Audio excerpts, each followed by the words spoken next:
Hi, I'm going to show you how to paint these dollar store Christmas ornaments. I got them 3 for $4 in a package. Anyway, the easiest way I found to paint them is I just hold them like this in my hand with gloves on because you're going to get white fingers. Okay, and I just paint all the way around. Best I can, holding on to it here.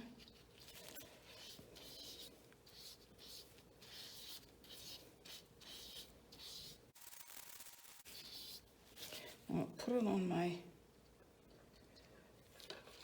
tomato cage.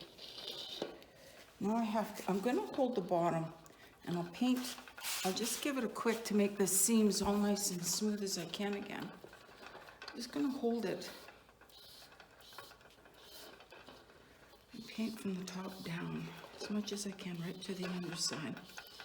Once it's dry, I'll flip it over so where I can hold it with my hand on the bottom and touch up the top a little bit if I have to. I don't know if I do.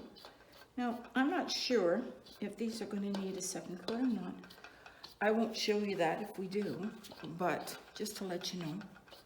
Okay, see how fast and easy that is? I did all of these. I got 6 of them done in, I don't know, 10 minutes maybe. They're cute. They look better already, I think. It was just white fusion picket fence, white. Okay, I hope that clears it up. Bye.